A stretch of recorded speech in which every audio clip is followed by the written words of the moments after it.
Eu tenho que continuar. Tenho que continuar porque temos que analisar o atual momento vivido pelo Clube do Remo. Houve mudança de treinador, alguns jogadores deixaram o elenco, outros foram contratados. Quais são os pontos fortes, os pontos fracos do elenco azulino? Como o Remo pode evoluir ainda mais para chegar mais forte no Campeonato Brasileiro da Série C? Análise completa do atual momento do Remo no vídeo de hoje. Meu nome é César Marim, sou criador do canal Bastidores e aqui tratamos sobre o futebol paraense. Peço a todos se inscreverem no canal, deem like no vídeo, acionar as notificações, é muito importante, assim o YouTube vai entender que vocês estão gostando do nosso conteúdo e vai compartilhar o nosso conteúdo para as demais pessoas. Podem comentar à vontade também, concordando da minha opinião, discordando, dando a opinião de vocês, eu sempre interajo também nos comentários. Vamos fazer juntos esse projeto Bastidores Pará aqui no YouTube. Então, sem mais delongas, se inscreva no canal e vamos para o tema de hoje, que é analisar o atual momento do Clube do Remo. Eu sempre trago aqui no canal esses vídeos de análise. Geralmente faço um vídeo ou 2 vídeos por mês para analisar o atual momento dos nossos clubes. Porque eu acho muito válido você não só analisar no início da temporada, como nós fizemos, mas também analisar de mês em mês. Fazer um balanço, ver o que precisa melhorar, o que já está em evolução. Então eu acho extremamente interessante. Eu vou fazer uma análise de todos os setores do Clube do Remo, mas antes de pegar setor por setor, vamos fazer uma análise geral do time e também dessa troca de comando técnico. O atual momento vivido pelo Clube do Remo é de transição. Saiu o Catalá, entrou o Gustavo Morínigo. O Catalá deixou um balanço mais negativo do que positivo. Porém, ele deixou também uma herança positiva. Como eu disse, foi mais negativo que positivo, mas deixou uma herança positiva que a gente tem que abordar também. Porque, ao meu ver, tem muita pouca gente falando sobre isso, torcedores, até a própria imprensa tradicional falando, mas também deixou uma herança positiva que foi quem? Jogadores da base no time titular. No caso, o Henrique e o Filipinho. Lembrando que no início da temporada, o Ronald também da base era titular do Clube do Remo, ele sai e entra o Filipinho. O Filipinho tem um rendimento muito melhor que o do Ronald hoje.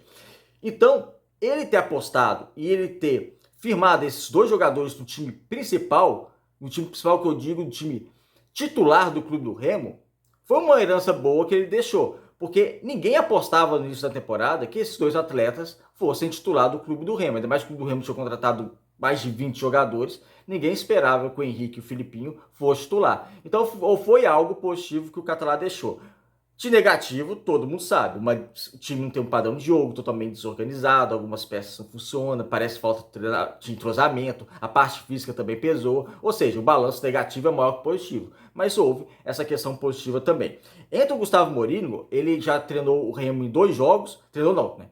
Não comanda o Remo em 2 jogos, contra o Trem na Copa Verde e contra o Santa Rosa, venceu tranquilamente os 2 jogos. Não fez uma boa atuação em nenhum dos 2 jogos. Aquela atuação consistente, realmente, não fez uma atuação consistente, uma boa atuação? Não. Convenceu? Menos ainda, porque o Remo não vai convencer jogando contra o Trem e contra o Santa Rosa. Vai convencer jogando bem contra times de outro patamar, outro nível técnico. Aí sim pode começar a convencer. Mas foi importante essa vitória e era o que dava para fazer. O atual momento do Clube do Remo era vencer com tranquilidade os 2 jogos, classificar para as quartas finais da Copa Verde e praticamente garantir a classificação para a semifinal do Parazão. E isso o Remo fez. É isso que importava, porque ele foi anunciado na última segunda, na terça ele se apresentou em Belém, 2 dias depois só ele já teve o jogo contra o Trem e 3 dias depois ele teve o jogo contra o Santa Rosa. Não dava para fazer mais do que ele fez. Então, era isso. Era vencer, passar um pouco mais de tranquilidade, conseguir a classificação. O Remo é muito superior a esses 2 adversários citados. Então, o Remo fez o que dava para fazer. Porque eu vejo muita gente falando na internet, eu sempre pego a opinião de torcedores, né? E tem diversas opiniões. Falando, o Remo não jogou bem, poderia mostrar outro futebol. Não. Deveria se tivesse um outro patamar, em outro patamar de trabalho do novo treinador. Mas ainda não está. Está no início. Então, para mim, ele fez o que dava para fazer. É lógico que agora vão ter 10 dias para o jogo contra o Amazonas, que vai ser o jogo mais pesado. Porque daqui a 5 dias vai ser o jogo contra o Santa Rosa e daqui a cerca de 8 dias o jogo contra o Amazonas. Contra o Santa Rosa está bem encaminhado, ele pode até fazer uns testes nesse jogo de volta. Agora contra o Amazonas, com o time da Série B, jogo no Bainão, com certeza vai ser casa cheia pelas quartas finais da Copa Verde, aí sim o Remo tem que mostrar algo a mais. Porque vai chegar no Brasil da Série C e os adversários da Série C não são do nível do Trem do Santa Rosa. Então não adianta você jogar só para vencer, porque você tem que começar a jogar bem para facilitar a tua vitória. Mas nesse momento, o Remo fez o que tinha que fazer mesmo e não dava para fazer diferente. Então está indo para um caminho, pelo menos, um pouco positivo nesse início de trabalho do Gustavo Morínigo. Que, como eu disse, agora tem que começar a ter um padrão de jogo, tem que começar a ter um entrosamento maior, a parte física tem que começar a prevalecer mais dos jogadores do Clube do Remo. Então a gente espera agora ver algo a mais coletivamente do Clube do Remo, porque agora o Gustavo Morínigo vai ter um tempo maior de trabalho. Falando agora das individualidades por setores. No gol, o Rangel é titular, o Rangel tá dando a volta por cima. Meus amigos, ele vai ser o goleiro titular da Série C, a menos que aconteça alguma coisa muito grave ele saia. Porque o Remo, o reserva do Rangel, é o Léo Lang. Só que o Lang, ninguém sabe como joga. Porque o Lang, ele praticamente não... Ele tem 25 anos, praticamente ele não jogou na carreira. Ele não foi titular em nenhum clube. Ele tem poucas partidas na carreira. Então é muito difícil você analisar. Ninguém em sã consciência pode analisar ele é um bom goleiro ou ele é um ruim goleiro pelas partidas que ele jogou. Porque ele jogou muito pouco. Pode tentar analisar por treino. Só que aí treino você tem que pegar informação de outro. Porque você também não está vendo o treino do cara. Porque a posição de goleiro é difícil. É complicado. Não é como jogador de linha. Veja agora o Rafael, titular do São Paulo, chegou à seleção brasileira. Ele foi titular de um clube pela primeira vez na vida depois dos 30 anos. Porque antes ele passou anos na reserva do Fábio do Cruzeiro. Depois ele foi para o Atlético Mineiro, era reserva do Everson durante uns 4, 5 anos. E agora está no São Paulo e é titular. Porque goleiro é uma posição ingrata. Não é igual o jogador de linha, que é mais fácil lesionar, tomar cartão, ser suspenso, e vai lá e o outro joga. Entra no decorrer da partida, ninguém substitui o goleiro no decorrer da partida, mesmo que o goleiro esteja muito mal ou se machucou. Mas jogador de linha, sim. Então é uma posição muito diferente. Então a gente não sabe, não tem como avaliar o Léo Lang hoje. Acho que ninguém, pelo menos, que não está presente perto dele mesmo, vendo relação de treinamento, tem condições de avaliar. Então vai ser o Rangel. E o Rangel tem tudo para continuar dando a volta por cima e vai ser o goleiro titular do Clube do Remo. Vamos para as laterais agora. Na lateral direita, Thales e Vidal. O Thales deu uma melhorada nesse último jogo. Quem acompanha aqui o canal sabe que eu estou analisando o desempenho do Thales fraco no momento, fazendo o balanço geral. Mas esse último jogo contra o Santa Rosa, pelo Campeonato Paraense, ele foi bem. Foi a melhor partida do Thales pelo Clube do Remo. Ainda deve. Se você for olhar analisar geral, fazer o balanço geral, ele deve. Então a gente tem que observar, principalmente no setor defensivo, na parte defensiva. Na ofensiva ele foi bem, na defensiva em vários jogos ele falhou. Então abre também um sinal de alerta para a gente reparar essa lateral direita. Que tem o Vidal também, que defende melhor que o Thales, só que ataca pior que o Thales. Então há essa troca na lateral direita. Mas, para mim, a situação mais grave é da lateral esquerda. Porque o Raimar não está bem, não é de hoje que ele está bem. Para mim, o titular é o Natan, que na parte ofensiva ele contribui mais que o Raimar. Eu gosto da parte ofensiva mais do Natan, mas você não pode contar apenas com o Natan. Você tem que ter pelo menos um reserva também para dar um gás maior. E o Raimar está muito mal. Lembrando, meus amigos, que a análise desse vídeo é para falar os pontos fortes, os pontos fracos. Analisei o goleiro, ok. As laterais tem que ter observação, principalmente a lateral esquerda, eu acho que está em prejuízo técnico. E é sempre pensando em prol do Remo. O Remo chegar forte na Série C. Então não adianta dar visão simplória de torcida, que eu digo de torcida, não é a torcida em si, mas é a torcer para o Clube do Remo. E falar, não, o Clube do Remo, vamos torcer que ele vai chegar, ele vai subir. Não, temos que analisar do jeito que as coisas ocorrem. E na minha visão, vocês podem comentar, fiquem à vontade, a lateral esquerda é um problema do Clube do Remo. Como a zaga. Para mim, a zaga do Clube do Remo hoje, titular é Lídia e Ícaro com alguma folga. Eu acredito até que possa vir ser a zaga titular da Série C no Campeonato Brasileiro. Mas precisa de reserva. Ou precisa o Remo contratar mais um zagueiro para brigar com posição com Lídia ou com Ícaro, eu acho que no caso com o Ícaro, para ser titular, um zagueiro para ser titular, e o Remo vai contratar um zagueiro, espero que seja para ser titular, e o Ícaro reserva para dar uma segurança maior. Porque o Renier não está bem. Não é de hoje, ele falha praticamente em todos os jogos contra adversários acessíveis. E o Bispo só teve uma partida esse ano, que foi contra o Bragantino, e foi mal. É difícil, você não pode avaliar o jogador apenas por um jogo. Mas ele não tem também uma sequência, ele não tem chance de jogar. Não teve com o Catalá e até agora não teve também em 2 jogos com o Gustavo Morínigo. Então, assim, abre uma suspeita da condição, da qualidade do jogador. O Remo precisa de um zagueiro. E qualquer contratação que o Remo tem que fazer agora não é para compor elenco. O Remo não precisa de jogador para compor elenco. É jogador para vir titular, para ser solução. O Remo tem que contratar para ser solução em qualquer posição. Adianta contratar mais um zagueiro e ser do nível do René, por exemplo? E não estou menosprezando o rapaz. Teve uma carreira bem legal no futebol, foi ídolo lá no Mirassol, mas ele não está bem no Remo. Então você vai contratar um zagueiro, por exemplo, para ser reserva do René? Não. Você tem que contratar um zagueiro para ser titular. Então o Remo precisa de solução para o seu time e não jogador apenas para compor elenco. Indo para o meio campo, um outro problema no clube do Remo. Porque se você encaixou bem o Henrique como primeiro volante, você só tem o Henrique Curuá nessa primeira volância. Pode colocar o Renato Alves, mas o Renato Alves é mais segundo volante. Então você só tem um.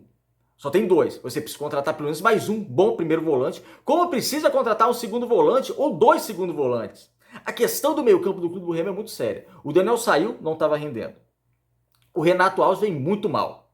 Esse último jogo contra o Santa Rosa, até quando o campo estava ok, porque depois do segundo tempo tá ok. Foi prejudicado, todo mundo foi prejudicado.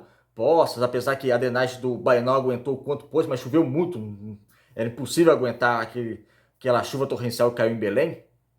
Mas até quando o campo estava seco, ele foi muito mal, errando muitos passos contra o adversário acessível. A gente sempre tem que considerar o patamar técnico do adversário, não tem como. Imagina pegar um adversário mais duro.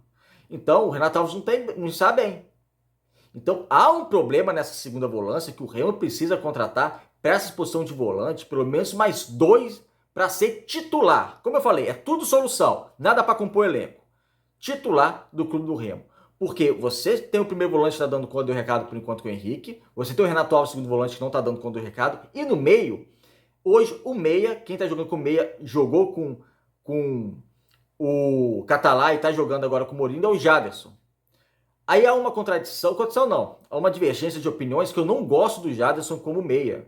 Para mim ele não é criativo, ele não rende, ele erra passe, é um jogador voluntarioso, ele faz a transição defensiva bem, por causa que ele se compõe bem o meio campo, mas também não é dele de marcar, às vezes ele faz uma falta porque ele não tem essa aptidão de marcação. Lembrando que de origem ele é atacante, ele é um ponta pela esquerda. Eu não gosto dele como meia, ele não tá rendendo bem ao meu ver. Aí você tem o Camilo que saiu, ok. E a expectativa é o que agora? No Anjos e no Silas, recém-contratado.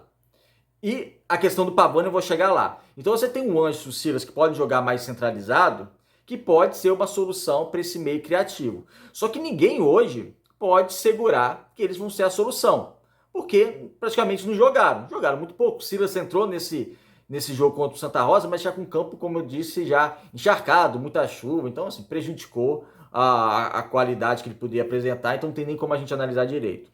Então a gente tem que vê-los jogar, mas há uma preocupação. E eu já desistiria de colocar o Jaderson no meio campo, como meia. Você tem o Pavani, que é uma característica diferente do Silas e do Anjo. O Pavani é um meia, mas um meia que cai muito pela esquerda, é um meia esquerda. Porque ele pode atuar muito ofensivamente, fazendo até uma amplitude no gramado, no campo, como se fosse quase um ponta esquerda, apesar que não tem uma velocidade de ponta, mas ele pode abrir a defesa adversária fazendo essa movimentação em campo. Ele foi muito bem contra o Trem, aí depois ele sai até, sentiu dor e saiu lesionado.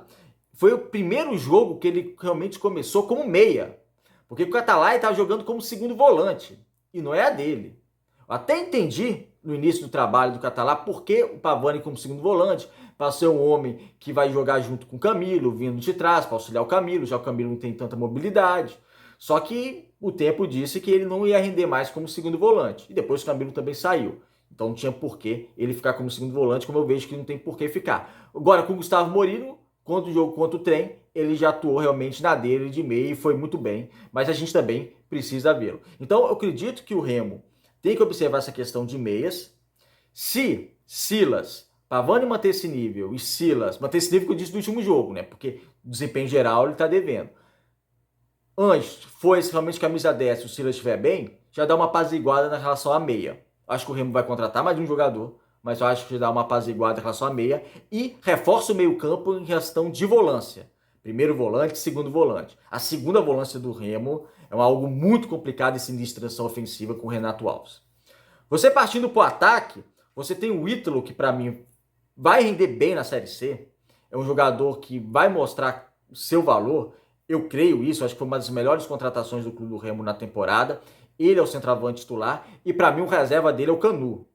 Eu não colocaria o Ribamar. O Ribamar, ele não é de hoje, é durante a carreira dele. Ele falha muitas finalizações, mas muitas. E ele perdeu 2 gols contra o Porto Velho que poderiam dar classificação para o Remo. Ah, por que você está citando um jogo, sei lá, de quase um mês atrás? Porque foi um jogo decisivo. E o Remo vai jogar a Série C, partidas decisivas. E o Remo, tomara que chegue dessa vez, depois de 2 anos ausentes, no quadrangular final, e você não pode ter erro. Você tem que matar o seu adversário. E o Ribamar nunca foi um artilheiro. Ele é um jogador voluntarioso, ele volta na hora de escanteio, ele cabeceia, ele sempre está na área de defesa do Remo, quando tem uma bola parada do adversário, né, falta ou escanteio. Ele tenta se movimentar, caindo pela ponta, apesar que não é dele. Só que ele peca muito em finalização. Aí complica muito para ele jogar como centroavante, porque uma hora a conta chega. E uma hora vai precisar, como precisou contra o Porto Velho, ele desperdiçou a chance de classificação do clube do Remo. Embora todo o time jogou mal, mas ele teve a chance para fazer pelo menos um gol e classificar o clube do Remo. Meu reserva do Ítalo, que eu gosto do futebol do Ítalo, acho que vai render bem na Série C, seria o Canu. Apostaria no Canu, porque o Canu é um jogador que pode ser muito diferente nessa questão de alternância com o Ítalo, entrar em algum jogo para o clube do Remo. Vamos para as pontas agora. Outro problema em relação à ponta. Marco Antônio está em evolução. Ele começou um pouquinho devagar no clube do Remo, depois ele teve o crescimento ainda com o Catalá, depois ele teve uma lesão, como ele sentiu, um jogo ele alternou mal e ruim, mas de um balanço geral é positivo. E é dos atacantes do clube do Remo o que mais incomoda o adversário. Por quê? Ele cai pela esquerda, cai pelo meio, tá na direita, ele já tem certa experiência, o Filipinho está começando agora a sua carreira profissional, a gente vai citar ele. Então o Marco Antônio é uma individualidade boa que tem o clube do Remo. Como o Filipinho, outro garoto da base, que foi colocado pelo Ricardo Catalá no time titular do clube do Remo e permaneceu com o Gustavo Mourinho. Filipinho tem jogado bem, é um jogador que gosta de um contra um, tem velocidade, sabe finalizar ou está sabendo finalizar. Isso é muito interessante porque muitas críticas, por exemplo, em relação ao Ronald era essa, ele tem velocidade, tenta o drible, mas ele não tem finalização. O Filipinho já demonstra finalização. Fez 2 gols nos 2 últimos jogos, então tá crescendo. Essa lesão que ele teve não é nada sério, tomara que ele volte já contra o jogo contra o Amazonas, que é um jogo importante, e já esteja em condição. Então, você coloca na ponta o Marco Antônio e o Filipinho, pelo que está rendendo hoje, ok, mas precisa de elenco. E o Echaporã caiu demais. O Echaporã hoje caiu muito. Se ele começou muito bem a temporada, 2 jogos, 2 gols, depois ele foi até para a reserva e jogou outro jogo como titular, mas ficou mais tempo na reserva depois dessas 2 primeiras rodadas, ele caiu muito de produção. Ah, mas ele fez o gol contra o Santa Rosa no primeiro. A gente tem que ir além do gol. A gente tem que analisar além do gol que ele fez. Não é porque ele fez o gol que ele fez uma boa partida. Ele não foi bem no jogo. Ele jogou ainda com o campo bem seco. Ele muito individualista. Contra o trem foi assim. No contra-ataque, ele e o Kelvin contra um zagueiro, ou seja, 2 contra 1, era só tocar pro Kelvin, ele tentou o drible e perdeu. Muito individualista. Chega até um certo ponto egoísta, porque eu tenho batido nessa tecla aqui no canal, nos vídeos. Antes eu chamava só de individualista, agora eu já estou mudando até o termo. Porque em vários lances ele tenta o drible e perde o drible. Não é que ele consegue driblar o adversário e consegue ocasionar algo de perigo. Ele caiu mesmo de produção. E isso tem que abrir um alerta. Ok, ele ficou quase um ano numa lesão grave, quase um ano em 2023 sem jogar. Ok, tomara que se recupere na carreira e renda, um jogador jovem, 23 anos ainda. Mas o Remo não pode testar. Né? O Remo não pode servir de cobaia para essa recuperação dele. Como eu disse, ele tem valor. Ele pode render, mas não está bem. E precisa chamar a atenção nessa questão dessa individualidade. Porque é uma individualidade que muitas vezes prejudica o clube do Remo e não está conseguindo nem vencer num contra um. Na outra ponta tem o Kelvin, que ainda não disse o que veio. Passou 2 anos na terceira divisão do Japão. A gente tem que começar a ignorar, a gente pode, nesse momento, ignorar a carreira que o jogador teve. Que a carreira que o jogador teve é uma carreira muito boa. Que nem 1% dos jogadores profissionais alcançam a carreira que o Kelvin alcançou. Campeão português pelo Porto, fazendo gol do título, jogando na Europa, jogou Vasco, São Paulo, Palmeiras, então seleção de base, vendido caro pro futebol português quando ele saiu do Paraná, revelado com 17 anos. Então, uma carreira que você olha e percebe que nem 1% dos jogadores profissionais do Brasil vão fazer a carreira dele. Mas a gente tem que ignorar nesse atual momento, porque isso acaba não valendo de nada nesse momento. E é um jogador que pode mostrar qualidade, talvez possa, mas eu abro uma grande interrogação. Porque não é fácil você ficar 3 anos na terceira divisão japonesa. É complicado, ninguém olha, ninguém observa. É um campeonato tecnicamente extremamente fraco. E ele estava nessa divisão japonesa, agora está no Clube do Remo. E ainda nas partidas que ele entrou, ainda não foi bem. Talvez falte uma adaptação, alguma coisa ou outra. O Gustavo Mourinho, eu acredito que vai observar essa questão. Eu abro uma interrogação sobre essa contratação e faço o balanço que o Remo precisa contratar pontas. Porque você pode até fazer um trio de ataque titular com Marco Antônio, Filipinho e Ítalo, que eu acho que estando bem é um trio de ataque muito forte. Filipinho, Ítalo e Marco Antônio estando bem, é muito forte esse trio de ataque, mas você precisa de banco, você precisa de reserva. E quando eles não estiverem bem? Porque o Marco Antônio deu uma oscilada também, o Filipinho pode oscilar. Então você precisa de banco, você precisa de componentes nesse banco de reservas. Aqui nesse vídeo eu citei só os jogadores que estão sendo mais utilizados, né? Porque no elenco do Clube do Remo tem cerca de 30 jogadores inscritos, né? Então a gente analisa os jogadores que estão sendo mais analisados, mais jogados, né? É isso. O balanço geral que eu faço é: o Clube do Remo fez o que tinha que fazer nesses 2 jogos. O Gustavo Mourinho vai ter um tempo agora de preparação para o Leão, até o jogo contra o Amazonas. Há poder de evolução, mas precisa realmente, primeiro, parte dele, dar um padrão de jogo para o time. E o Remo ter uma cara de time, que o Catalá, o Remo não tinha uma cara de time. Não tinha padrão, não tinha cara de time. O Gustavo Mourinho definiu o 11 titular e dar um padrão de jogo, já é algo bem positivo. Agora precisa contratar, né? Aquele negócio que o Papelinho até disse em dezembro, né? Que o ruim de você contratar jogador ruim, que é você é obrigado às vezes a utilizar o jogador, palavras dele, né? Aí todo mundo riu e tal, aí pensava, oh, agora é um novo Remo em relação à contratação. Não é bem assim. Não está sendo bem assim. Com algumas contratações bem questionáveis mesmo. E o Remo precisa realmente de solução. O elenco não é ruim. O elenco tem boas individualidades. O elenco, se o Mourinho colocar um padrão de jogo e uma base de time titular, já pode dar uma boa evoluída, uma boa encaminhada, mas precisa de mais recursos. Senão, vai acabar pesando e a conta vai chegar no futuro. É isso, amigos. Deixe a opinião de vocês aí, podem comentar à vontade. Como eu falei, aqui vocês estão livres, concordam, discordam de mim. Deixe a opinião de vocês, vamos interagir aí nos comentários, tá ok? Um abraço a todos e até o próximo vídeo.